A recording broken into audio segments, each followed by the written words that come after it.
Nessa aula vamos estudar a radiciação de números naturais. Antes de falar da radiciação propriamente dita, eu vou fazer a seguinte pergunta. Você lembra dos números quadrados perfeitos? Ok? Aí o que essa pergunta tem a ver com radiciação de números naturais? Aí vamos só relembrar aqui alguns quadrados perfeitos. Por exemplo, o caso do 1, que ele é o resultado de 1 ao quadrado, né? O caso do 4, que é o resultado de 2 ao quadrado. O caso do 9, que é o resultado de 3 ao quadrado. O 16, que é 4 ao quadrado. E assim por diante. A lista ela é infinita, certo? Existem infinitos quadrados perfeitos. Então isso a gente estudou na aula anterior, ok? Aí o que tem a ver os números quadrados perfeitos com a radiciação? É porque a radiciação ela é a operação inversa da potenciação. Então, por exemplo, quando eu digo que o 2 ao quadrado, por exemplo, é 4, significa que se eu extrair a raiz quadrada de 4, eu obtenho 2, ok? Seria, no caso, desfazer a potenciação, seria a operação inversa da potenciação. Então, vamos começar anotando isso. A radiciação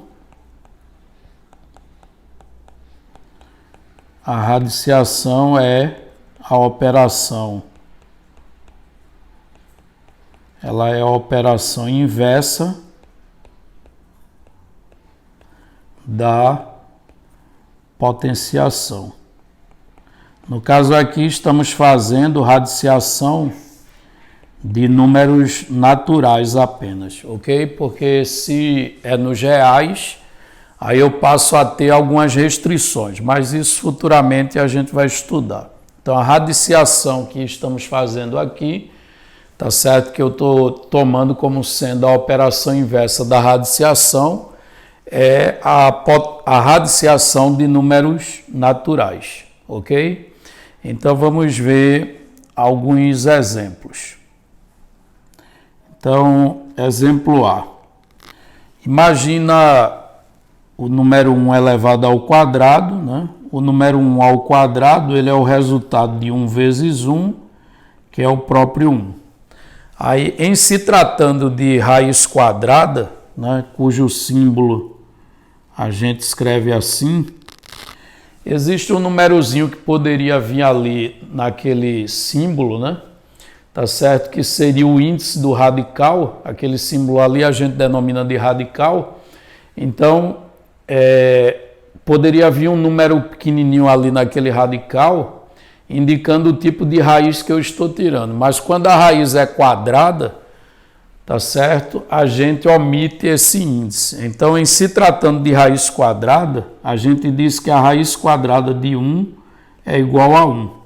Ou seja, calcular a raiz quadrada de 1 é você calcular o número que multiplicado por ele mesmo vai dar o 1. Ou seja, calcular o número que quando você eleva ao quadrado dá igual a 1. Daí ser a operação inversa da potenciação. Vamos observar mais um exemplo aqui. Exemplo B. Suponha o 2. 2 ao quadrado, 2 elevado ao quadrado é a mesma coisa que 2 vezes 2, que é 4. Então, a gente pode afirmar o quê? Que a raiz quadrada de 4 ela é igual a 2. Isto é, a raiz quadrada de 4 é um número que multiplicado por ele mesmo ou que elevado ao quadrado vai dar o próprio 4. Então, nesse caso, a gente conclui que a raiz quadrada de 4 é 2, ok? Exemplo C. Imagine que eu pegue o 3, 3 elevado ao quadrado é a mesma coisa que 3 vezes 3, que resulta em 9. Aí daí concluímos o quê? Que a raiz quadrada de 9, a raiz quadrada de 9 é igual a 3, ok? Ou seja, calcular a raiz quadrada de 9 é calcular um número que multiplicado por ele mesmo, ou que elevado ao quadrado, dá igual a 9, tá certo? Aí nesse caso a gente diz que a raiz quadrada de 9 é igual a 3, ok? Aí uma vez entendido isso, a gente pode agilizar aqui dizendo que a raiz quadrada de 16 é 4, pois o 4, quando você eleva ao quadrado, dá igual a 16, ok? Aí a gente vai dizer que a radiciação ela é a operação inversa da potenciação. Um exemplo é a raiz quadrada de 25, ela é igual a 5, pois o 5, quando elevado ao quadrado, dá igual a 25. Exemplo F, a raiz quadrada de 36 vai ser igual a 6, porque 6 é o número que, quando eleva ao quadrado, dá igual a 36. Então, note que calcular a raiz quadrada de um determinado número é você calcular o número que, quando elevado ao quadrado, dá aquele número que você está extraindo a raiz quadrada, certo?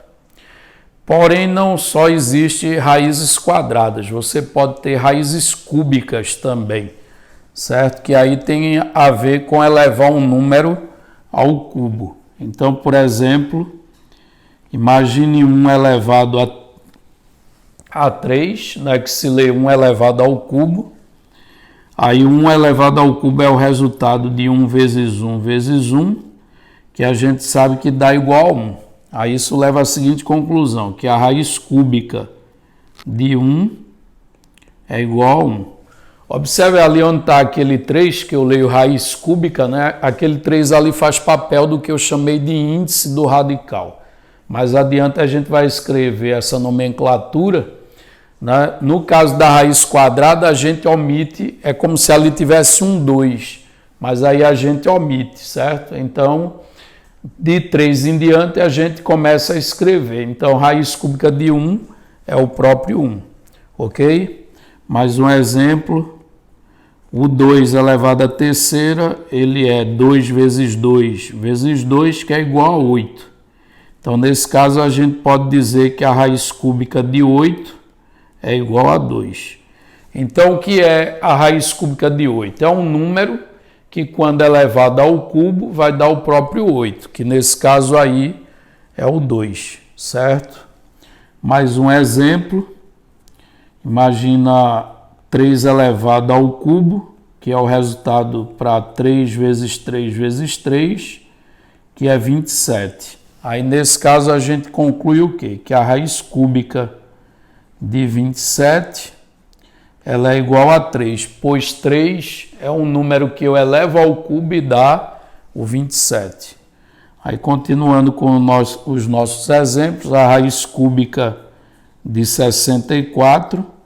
Ora, calcular a raiz cúbica de 64 é calcular o número que, quando eu elevo ao cubo, dá 64, que nesse caso é o 4, certo? Pois 4 elevado à terceira é igual a 64. Mais um exemplo, o número 125, ou seja, a raiz cúbica do 125. A raiz cúbica de 125 é igual a 5, pois o 5 elevado à terceira é igual a 125. Um exemplo F, o número 216, a raiz cúbica de 216, ela é igual a 6, pois quando elevamos 6 ao cubo, isso dá 216. 6 vezes 6 é 36, 36 vezes 6 dá 216, ok? e assim por diante. Você pode mudar o índice para índice 4 e aí você vai estar calculando raiz quarta. Se você mudar o índice para índice 5, você está calculando raiz quinta e assim por diante, ok? Aí vamos ver qual a nomenclatura que está por trás disso agora. Aí observe o seguinte, que de um modo geral, né? De um modo geral, se você extrai a raiz enésima de A, entenda que nesse momento a gente tá estudando radiciação de números naturais, ok? Então o A ali dentro ele é um número natural, tá? Porque quando a gente está nos reais tem que tomar alguns cuidados, mas não é o caso de mencionar isso agora, certo? Então raiz enésima de A, quando eu digo que é igual a B, né? O que é calcular a raiz enésima de A? É calcular um número B que quando elevado a n dá o A. Então, a raiz enésima de A se resulta no número B, isso é equivalente a dizer o quê? Que quando eu pegar o B e elevar o n, isso vai dar igual ao A. Seria isso, certo? Aí vamos ver a nomenclatura que está por trás disso, ou seja, os nomes envolvidos ali, tá certo?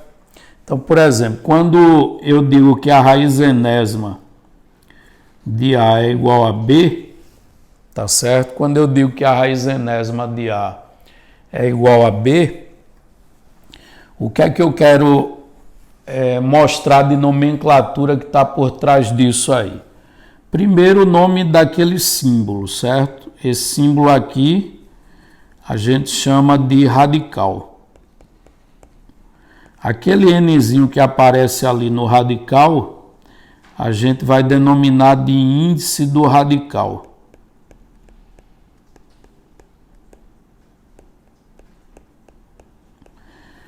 O Azinho que aparece dentro do radical, a gente denomina de radicando. E o resultado, tá certo? Que no caso é o B, a gente chama de raiz. Então, o resultado, né, da raiz enésima de A é chamado de raiz. Então, essa é a nomenclatura que está por trás daquele símbolo ali, raiz enésima de A igual a B. E aqui eu apresento uma relação importante, né, para memorizar de raízes quadradas. E note que são raízes quadradas de números quadrados perfeitos, ou seja, são raízes quadradas exatas. Aí observe que começa aí desde o 1, aí olhando para o resultado, né, vai desde o 1 até o 50.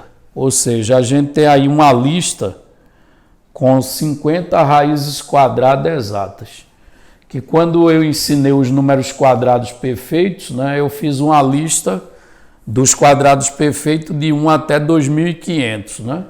Claro que há uma lacuna entre eles, né? Eles não são números naturais consecutivos, mas são quadrados de números naturais consecutivos, né?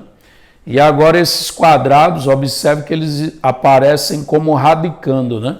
Eles aparecem dentro dos radicais. Então, os números quadrados perfeitos, eles têm raízes quadradas exatas, que é importante saber de cor alguma delas, tá? Pela frequência com as quais elas aparecem. Por exemplo, a raiz quadrada de 121, a raiz quadrada de 144, de 169, de 196, são raízes que aparecem frequentemente nas contas. Aí, para não perder tempo fatorando o número para calcular o valor dela, ou usando um algoritmo de extração de raízes quadradas, que inclusive não é mais ensinado nas escolas, tá certo? Aí, para evitar perder tempo de fazer isso, é bom memorizar essa lista, ok? Ou alguns casos importantes, né? Não mencionar todos, o bom é que soubesse a lista toda de cor, mas se souber uma boa quantidade da lista, tá de bom tamanho, ok?